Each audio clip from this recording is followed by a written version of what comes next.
Assalamualaikum warahmatullahi wabarakatuh. Sebelumnya, perkenalkan nama saya Catur Ahmad.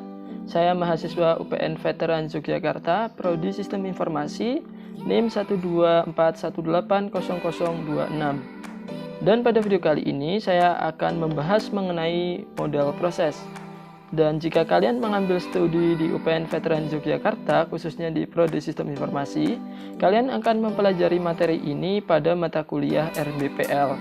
Dan apa itu RBPL? RBPL merupakan rancang bangun perangkat lunak, di mana pada hal tersebut kita akan mempelajari kerangka kerja untuk aktivitas, tindakan, dan tugas yang diperlukan untuk membangun perangkat lunak yang berkualitas tinggi.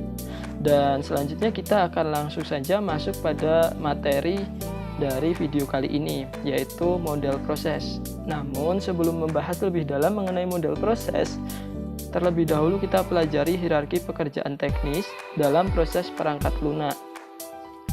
Hierarki pekerjaan teknis dalam proses perangkat lunak adalah aktivitas meliputi tindakan diisi oleh tugas yang berada pada kerangka kerja atau model yang mendefinisikan hubungan dengan proses satu sama lain. Jadi saling berhubungan gitu.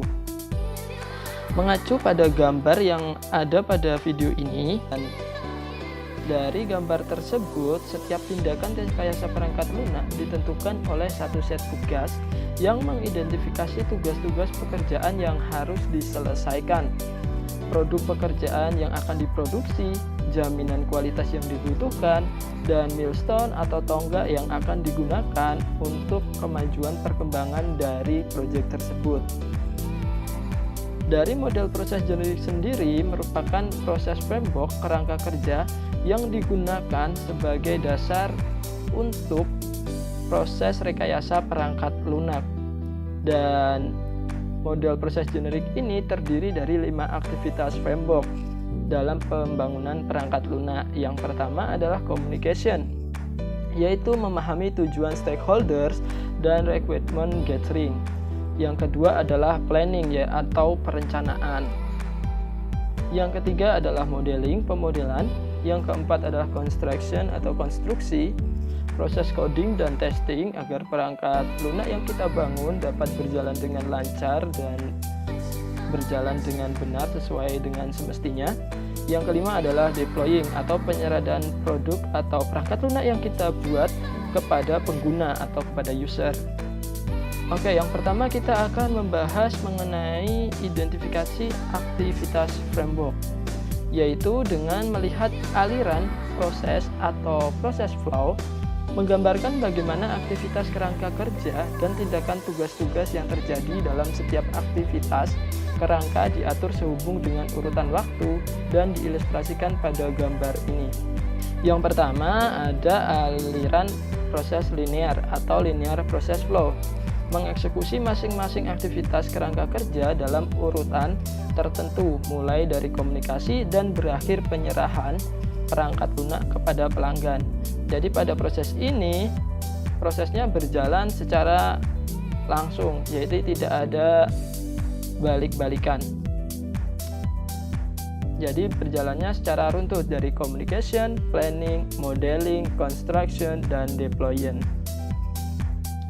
Yang kedua adalah aliran kerja iteratif atau iterative process flow, melakukan perulangan satu atau lebih. Dan untuk yang ketiga yaitu aliran proses evolusioner, mengeksekusi aktivitas perangkat lunak dalam bentuk memutar. Dan yang keempat yaitu aliran proses paralel atau parallel process flow, mengeksekusi satu atau lebih aktivitas proses perangkat lunak secara paralel dengan aktivitas-aktivitas lainnya. Yang kedua adalah identify task set atau mengidentifikasikan sekumpulan tugas. Dan hal ini merupakan satu set tugas mendefinisikan pekerjaan aktual yang harus dilakukan untuk mencapai tujuan tindakan rekayasa perangkat lunak. Contohnya yaitu misalnya seperti daftar tugas yang harus diselesaikan, daftar produk pekerjaan yang akan diproduksi, daftar filter jaminan kualitas yang akan diterapkan. Baik, selanjutnya kita akan mempelajari mengenai proses pattern atau pola proses. Sebuah pola proses mendefinisikan masalah terkait proses yang akan dihadapi selama pekerjaan rekayasa perangkat lunak itu berlangsung, mengidentifikasi lingkungan tempat masalah ditemukan, dan menyarankan satu atau lebih solusi yang terbukti untuk dapat menyelesaikan masalah tersebut. Dengan kata lain, pola proses merupakan metode yang konsisten untuk menggambarkan suatu masalah dalam konteks perangkat lunak. Yang keempat yaitu proses assessment atau improvement, proses penilaian dan proses pengembangan. Pada proses ini merupakan proses untuk penilaian, memastikan rekayasa perangkat yang kita buat memenuhi serangkaian kriteria untuk menunjukkan bukti kesuksesan dengan sejumlah pendekatan. Penilai mencoba untuk memahami keadaan proses perangkat lunak yang telah kita buat dengan tujuan untuk memperbaikinya jika masih terdapat kesalahan-kesalahan atau sistem yang tidak sesuai dengan keinginan usernya. Oke, model proses yang kelima yaitu model proses perspektif, di mana model ini pada awalnya diusulkan untuk menertibkan proses pengembangan perangkat lunak yang kacau balau. Sejarah telah menunjukkan bahwa model tradisional ini telah membawa sejumlah struktur yang berguna untuk pekerjaan rekayasa perangkat lunak dan telah memberikan peta jalan yang cukup efektif untuk tim perangkat lunak. Namun, pekerjaan rekayasa perangkat lunak dan produk yang dihasilkan tetap berada di tepi kekacauan atau masih kacau. Model proses perspektif ini mendefinisikan serangkaian elemen proses yang ditentukan dan alur kerja proses yang dapat diprediksi, sehingga diharapkan dengan model ini dapat meminimalisir terjadinya kekacauan. Oke, selanjutnya kita akan membahas mengenai contoh model proses generik. Yang pertama adalah the waterfall model. Model ini kadang dinamakan sebagai siklus hidup klasik, yang merupakan pendekatan yang sistematis dan berurutan pada pengembangan perangkat lunak, yang dimulai dengan spesifikasi kebutuhan pengguna dan berlanjut pada tahap-tahap perencanaan, pemodelan, dan konstruksi, serta menyerahkan hasil dari konstruksi kepada user atau deployment. Yang kedua adalah the V model. Model ini dinamakan the V model karena mirip dengan huruf V. Model V menggambarkan bagaimana verifikasi dan tindakan validasi dikaitkan dengan tindakan teknis sebelumnya. Alur kerja V model dapat dilihat pada gambar, yaitu saat tim perangkat lunak bekerja ke sisi kiri dari V, persyaratan masalah dasar disempurnakan menjadi representasi masalah, dan solusinya akan semakin mendetail dan teknis. Setelah kode yang dibuat, tim naik ke sisi kanan dari V, yang pada dasarnya melakukan serangkaian tes, tindakan jaminan kualitas agar perangkat lunak yang dibuat itu benar-benar sesuai, yang memvalidasi setiap model yang dibuat saat tim bekerja dari sisi kiri. Jadi model V ini menyediakan cara untuk memvisualisasikan bagaimana verifikasi dan tindakan diterapkan pada pekerjaan teknik sebelumnya. Yang ketiga yaitu the incremental model. Model ini merupakan hasil kombinasi elemen-elemen dari model the waterfall yang diaplikasikan secara berulang dengan proses yang progresif, yaitu menambah sedikit demi sedikit atau incremental, menggabungkan elemen-elemen aliran proses, limiter, dan paralel.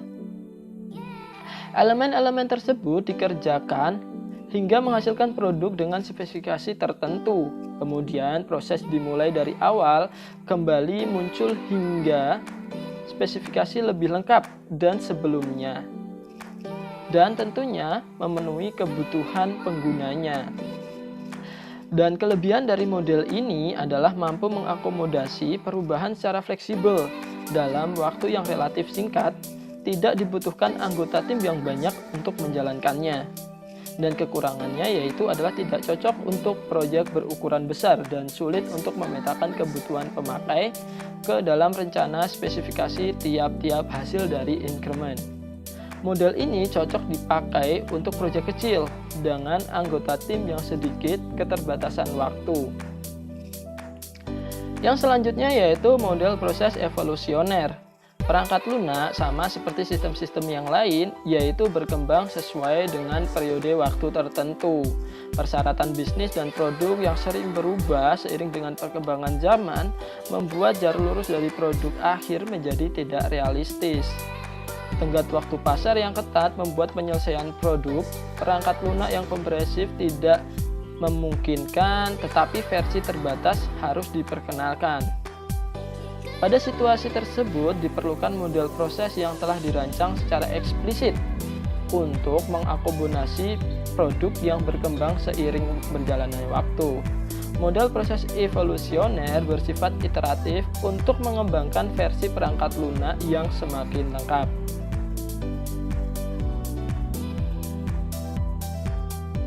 Evolusioner model prototyping merupakan proses pengembangan evolusioner berdasarkan pada ide untuk mengembangkan implementasi awal, memperhatikannya kepada user untuk dikomentari atau diuji oleh user, dan memperbaikinya secara bertahap sampai sistem memenuhi persyaratan yang diperoleh. Oke, yang selanjutnya yaitu evolutionary model spiral. Dan kalian bisa lihat di sini bentuknya adalah spiral, karena namanya juga model spiral. Model spiral adalah model proses berbasis risiko. Yang selanjutnya adalah evolutionary model concurrent. Pada model ini, aktivitas dilakukan secara bersamaan. Model concurrent seringkali lebih tepat untuk proyek rekayasa produk perangkat lunak, di mana teknik yang berbeda tim dapat saling bekerja sama atau terlibat dalam tim lain. Yang selanjutnya yaitu the unified process. Dan metode ini merupakan suatu metode yang membahas kebutuhan untuk proses perangkat lunak berbasis kasus, penggunaan arsitektur sentris, berulang, dan inkremental. Dan pada metode ini terdapat 5 fase. Yang pertama yaitu fase inception, yang kedua adalah fase elaborasi, yang ketiga adalah fase konstruksi, yang keempat adalah fase transisi, dan yang kelima adalah fase produksi. Baik, yang selanjutnya kita akan membahas mengenai personal and team process model, yaitu model yang digunakan untuk tim ataupun personal. Yang terakhir yaitu tim software proses. Dan pada tim software proses ini biasanya dikerjakan oleh tim yang terintegrasi atau biasanya terdiri atas 3 hingga 20 orang.